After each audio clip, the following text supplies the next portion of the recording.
జనసేన తెలుగుదేశం కలిసి ప్రతినిధించిన దీనికి మరింత బలోపేతం చేయడానికి భారతీయ జనతా పార్టీ కూడా శుభాశిస్సులు ఉన్నాయి కనుక మీ అందరికీ తెలిసింది.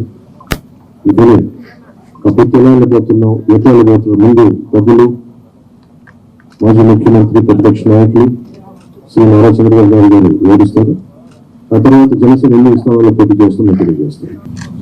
పవన్ కళ్యాణ్ గారు చెప్పినట్టు ఈ రోజు ఈ యొక్క కలయిక అనేది రాష్ట్ర భవిష్యత్తు కోసం, ఈ రాష్ట్రాన్ని కాపాడుకోవడం కోసం, భావితరాల భవిష్యత్తు కోసం ఈ కలయిక కలుస్తున్నాం.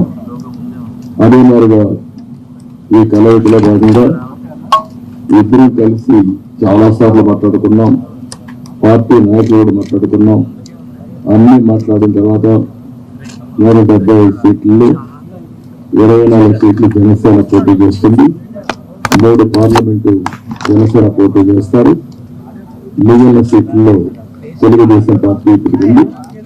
మళ్ళీ వారు చెప్పినట్టు బీజేపీ కలిసి వస్తే ఆ విషయాలు కూడా మాట్లాడుకొని మేము తగిన నిర్ణయాలు తీసుకుంటాం.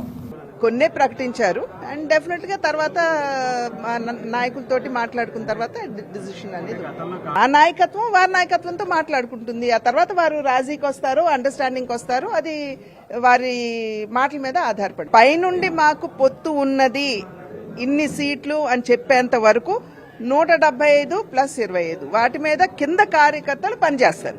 వాళ్ళు డిసైడ్ చేసి చెప్పనివ్వండి. కంప్లీట్ గా ప్రకటించలేదు కదమ్మా, కొన్నే ప్రకటించారు అండ్ డెఫినెట్ గా తర్వాత నాయకులతోటి మాట్లాడుకున్న తర్వాత డిసిషన్ అనేది ఆ నాయకత్వం వారి నాయకత్వంతో మాట్లాడుకుంటుంది. ఆ తర్వాత వారు రాజీకి వస్తారు, అండర్స్టాండింగ్ వస్తారు. అది వారి మాటల మీద ఆధారపడి పైనుండి మాకు పొత్తు ఉన్నది.